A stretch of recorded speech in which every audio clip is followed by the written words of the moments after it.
కానీ వాళ్ళు చొక్కాలు మార్చి కండువాలు మార్చి ఇటు నుంచి అటు వెళ్తారు, వీళ్ళే నాయకులు, అదే సమస్య. మారుతాయని మీరు అన్నారు. ఇప్పుడు సమస్య ఏంటంటే టీఆర్ఎస్ నిజంగానే టీఆర్ఎస్ లాగానే ఫైట్ చేసింది, అది అధికారంలోకి వచ్చిన తర్వాత మొత్తం ఇప్పుడు టీఆర్ఎస్ క్యాబినెట్ చూసినా, టీఆర్ఎస్ మీటింగ్ చూసినా అది అగ్రపక్షంలాగా కనిపిస్తుంది. అంతే, కాంగ్రెస్ వాళ్ళు ఉన్నారు, టీడీపీ వాళ్ళు ఉన్నారు, వైఎస్ఆర్ పార్టీ వాళ్ళు ఉన్నారు, అందరూ ఉన్నారు. ఇట్లా వాళ్ళు అధికారం వస్తే మరి ఇది ఎప్పుడంటే నిజాం నవాబుకి వ్యతిరేకంగా కమ్యూనిస్ట్ ఫైట్ చేశారు. నిజాంకి అనుకూలంగా ఉన్నట్టు బొరకా వేసుకొని, కుచ్చు టూపులు పెట్టుకొని, శర్వాణిలు వేసుకొని ఆయనతో పాటు ఉండి గ్రామాల్లో భూస్వాములు దౌర్జన్యం చేసిన వాళ్ళు ఉన్నారు. నిజాం ఎప్పుడైతే సరెండర్ అయిపోయాడో కాంగ్రెస్ పార్టీ వచ్చింది. ఇదే కుచ్చు టోపులు తీసేసి కద్ద టోపీ పెట్టుకున్నారు, శర్వాలు తీసేసి కద్ద పంచ కట్టుకున్నారు, వాళ్ళే ప్రత్యక్షమయ్యారు మన గ్రామాల్లోకి. అట్లా రాజకీయాలలో అప్పటి నుంచి స్టార్ట్ అయింది. ఇప్పుడు డ్రెస్ మార్చుకొని రాజకీయ పార్టీ చేరిపోతే ప్రమాదం వచ్చింది. ఇప్పుడు రేపు ఎవరైనా ఒకటి వస్తారనుకోండి, ఒక ఎక్స్ వస్తాడనుకోండి, అతని చుట్టూ చేరుతారనుకోండి, అతను వస్తే మళ్ళీ ఇచ్చి చేరుతారు. ఏంటి రామారావు నాన్ పొలిటికల్గా వచ్చాడు, ఆయన రావడం ఆయన చుట్టూ నాదేళ్ల భాస్కర్ లాంటి వాళ్ళు మొత్తం పెట్టుకున్నాడు. అట్లా అధికారంలోకి వచ్చిన వెంటనే నాయకులు కూడా ఏదో ఒక పద్ధతుల్లో ఇతరులని రప్పించుకుంటుంటారు. ఇప్పుడు టీడీపీ గెలిచింది, అక్కడ టీసీ వెంకటేష్ కట్టిస్తాండి రాజ్యసభ సీటు. అట్లా గెలిచిన తర్వాత అట్లా ఉండరు, రకరకాల ప్రభావంలోకి వెళ్ళిపోతారు. వీళ్ళు వాళ్ళని ప్రలోభాలు చేస్తారు, అట్లా మారిపోతారు. అట్లా మారకుండా ఉంటే కేసీఆర్కి ఏం వచ్చిందని నష్టం వీళ్ళని చేర్చుకున్నాడు అంటే వాళ్ళే వస్తామని అంటున్నారు. ఒక మాటనండి, కాదు, ఎవరి సంబంధం లేకుండా జనం నిన్ను కన్నింటిగా గెలిపించారు. ముఖ్యమంత్రిని స్వతంగా టీఆర్ఎస్ సొంతంగా పార్టీ గవర్నమెంట్ నిర్మించే స్థాయికి గెలిపించారు. అరాకొర గెలిపించలే, తక్కువ మెజార్టీ కాదు, కరెక్ట్గా గవర్నమెంట్ ఫామ్ చేసే మెజార్టీ ఉంది. అట్లాంటప్పుడు మీకేం పట్టిందండి? అప్పుడు దాకా తెలంగాణకి అయితే ఫైట్ చేసిన కొండా సూర్యక లాంటి వాళ్ళని, తుమ్మల నాగేశ్వర లాంటి వాళ్ళని వీళ్ళని చేసుకోవాల్సిన అవసరం ఎందుకు వచ్చింది? వైఎస్ఆర్ కాంగ్రెస్ పార్టీ చేసుకోవాల్సిన ఎందుకు వచ్చింది? అవసరం వచ్చింది? అవసరం లేదు. ఎందుకు అవసరం వచ్చిందంటావా? అనేక ఆరోపణలు ఉన్నాయి, అనేక ప్రలోభాలు ఉన్నాయి, అనేక అండర్ హ్యాండ్ డీలింగ్స్ ఉన్నాయి. లేకుండా పోతే ఎందుకు వస్తాయండి?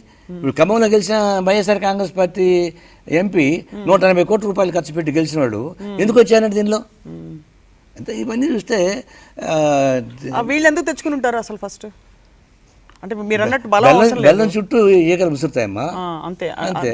అంతే మించి వివరించాలంటే కష్టంగా ఇప్పుడు ఓటుకు నోటు కూడా మీరు చూశారు కదా సార్, మీరు కూడా ఘాటుగా స్పందించారు. ఏం జరుగుతుంది యాక్చువల్లీ? ఏం జరగాలి? కేంద్ర ప్రభుత్వం వీళ్ళంతా ఆడిస్తుంది. వీళ్ళని బొక్కల పెడ తెలుసుకుంటే పెట్టచ్చు, లేదంటే క్షమించి వదిలేయచ్చు, లేదంటే జీవితాన్ని బానిస నా దగ్గర బతుకుంటారని వెంటనే పెట్టుకోవచ్చు. ఇట్లది ఆడిస్తూ ఉంది. లేకుండా పోతే చంద్రబాబు నాయుడు వాయిస్కి లండన్ పంపించాలన్నా గుర్తుపట్టడానికి రిక్షా ఉన్నట్టు చెప్పేస్తాడు.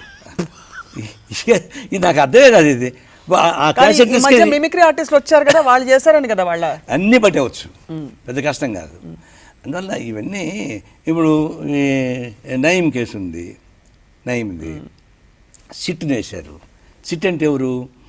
నయీం కేసులో డీజీపీల స్థాయిలో ఉన్నవాళ్ళు ఇన్వాల్వ్ అయి ఉన్నారు, ముఖ్యమంత్రి ఇన్వాల్వ్ అయినారు, హోమ్ మినిస్టర్ ఇన్వాల్వ్ అయ్యారు, ముఖ్యమంత్రి అన్ని ముఖ్యమంత్రులు 96 నుంచి నయీం అంగప్రవేశం చేసిన మొదలుకొని రంగప్రవేశం చేసిన మొదలుకొని ప్రతి ముఖ్యమంత్రికి తెలుసు అతనికి నడవడికలు. వీళ్ళే కదా పెంచి పోషించింది అతన్ని, గవర్నమెంటే పెంచి పోషించింది. ఎందుకంటే నక్సలైట్లని, పౌర హక్కుల వాళ్ళని చంపాలంటే గవర్నమెంట్ చంపితే మళ్ళీ ఎన్క్వైరీలు, విచారణలు, గొడవ అంతా ఉంటుంది.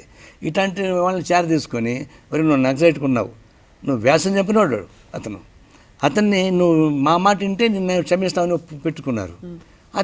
అతనికి గన్నులు ఇచ్చారు, గన్మెన్స్ ఇచ్చారు, డ్రగ్స్ ఇచ్చారు, డబ్బులు ఇచ్చారు. ఈ సాంబశివుడు లాంటి వాళ్ళని చంపించారు. వాడు చేశాడు, వీడు దినం చంపాడు.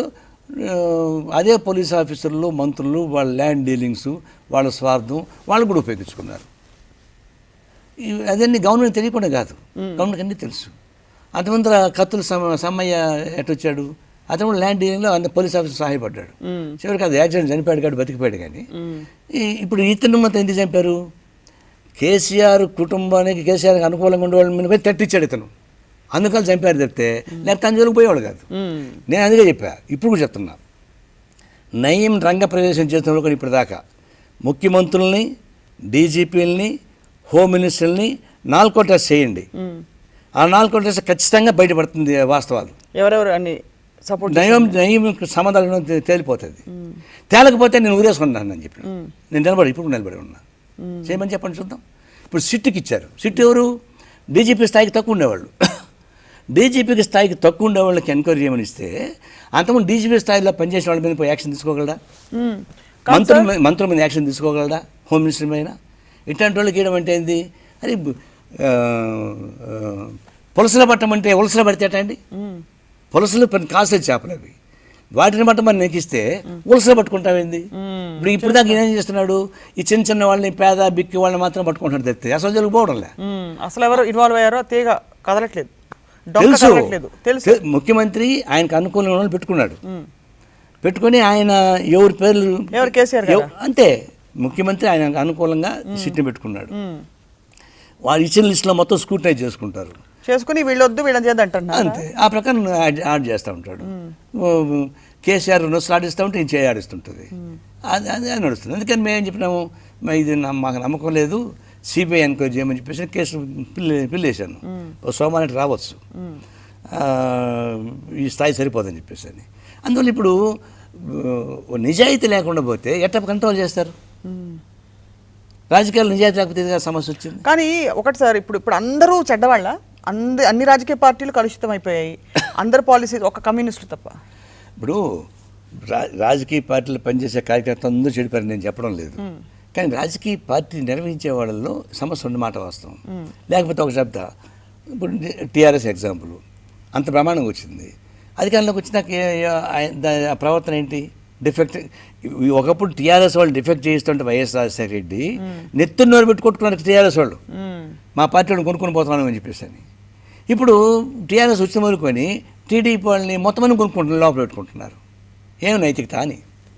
చంద్రబాబు నాయుడు తెలంగాణలో మా టీడీపీ వాళ్ళని తీసుకెళ్ళిపోతారు, మీరు కొనుగోలు చేస్తారని చెప్పేసి గగ్గోలు పెట్టాడు. నిన్న కోర్టు కూడా పోయారు వాళ్ళు, కోర్టు డైరెక్షన్ ఇచ్చింది. అదే ఆంధ్రాకి వచ్చేకాడికి వైఎస్ఆర్ పార్టీ మీద అందరినీ కొనుగోలు చేసుకుంటున్నాయి ఆయన. అంటే కిసాన్ దాటి అవతల ఒక పాలసీ, యువతల ఒక పాలసీనా? అంటే ఈడొక నాలుగు ఆడొక నాలుగు ఉంటుందా? టీడీపీ అదే చేస్తూ ఉంది. కొన్ని బీజేపీ స్వచ్ఛం, మేము దేశభక్తులమి, ఆర్ఎస్ఎస్ మానసపుత్రులు అంటుంటారు. అరుణాచల్ ప్రదేశ్లో హోల్సేల్ డిఫెక్ట్ చేయించారు, ఉత్తరాఖండ్ చేయించారు, ఉత్తరాఖండ్ చేయించారు. 3-4 రాష్ట్రాల్లో డిఫెక్ట్ చేయించి గవర్నమెంట్ పడగొడుతున్నారు. మీరేం పెద్ద మనుషులు? కాబట్టి ఇప్పుడు అన్ని రాజకీయ పార్టీలు అంటే చేసేటమే తప్పు చెప్తున్నాం మేము. ఏ రాజకీయ పార్టీ అయితే అధికారంలోకి వచ్చిన తర్వాత అధికారాన్ని ఉపయోగించుకొని ఇతర పార్టీని కొనుగోలు చేయడం, డిఫెక్ట్ చేయించడం అత్యంత హీనమైనటువంటి నీచమైనటువంటి పనులు అవి. దాని మీద ఏం చేస్తారు? మీరు నీతి నిజాయితీ కొట్లాడండి, రాజకీయాలతో కొట్లాడి ఓడించండి, అంతేగాని ఈ అండర్ హ్యాండ్ పనులు ఏంటి? కాబట్టి ఇక్కడికి బూర్జువా పార్టీలు ఈ వ్యాపార రీత్యా మారిపోయినాయి, అవకాశవాదంగా మారిపోయినాయి అని చెప్పేసి చెప్పడానికి అదే కారణం. బీజేపీని చెప్పండి, ఏం సమర్థిస్తారు బీజేపీని? ఆయన కేంద్రంలో అధికారంలోకి వచ్చిన తర్వాత ఎన్ని గవర్నమెంట్ వాళ్ళు ఇబ్బంది పెట్టారు? టీడీపీ వచ్చిన తర్వాత ఎంతమంది కొనుగోలు చేయించారు? టీఆర్ఎస్కి ఎంత కొనుగోలు చేయించారు? కాంగ్రెస్ పార్టీ అధికారం ఉన్నప్పుడు రాజశేఖర రెడ్డి కానీ వాళ్ళు ఎంతమందిని కొనుగోలు చేయించుకున్నారు? చేయించలేదా? మరి చేయించడం చెప్తాం, తప్పే ఉంది. మీ ఆర్ఎస్ఎస్ నాయకులు, మంత్రులు, బీజేపీ నాయకులు స్టేట్మెంట్స్ ఇస్తున్నారు. మాంసం తినేళ్ళందరూ పాకిస్తాన్కి వెళ్ళిపోండి అంటున్నారు, రామణ్ణి కొలందరూ పాకిస్తాన్కి వెళ్ళిపోండి అంటున్నారు, దళితుల మీద దాడులు చేస్తున్నారు, ఆవు చర్మం తీసేవాళ్ళని చంపుతున్నారు. ఒకవైపు ఆవు మాంసాన్ని నరికి దాన్ని పొట్లాలు కట్టి పార్సల్ చేసేటువంటి కార్పొరేట్ కంపెనీస్ మీరు స్నేహితులా? చనిపోయిన ఆవుని తోలు తీస్తూ ఉంటే దళితులు దేశద్రోహులా? వాళ్ళ మీద దాడి చేస్తారా? మీ గుజరాత్లో నేను చూపిస్తా, ఈ మీట్ ఎక్స్పోర్టర్స్ ఎంతమంది ఉన్నారు అక్కడ? అందరూ బీజేపీ వాళ్ళే.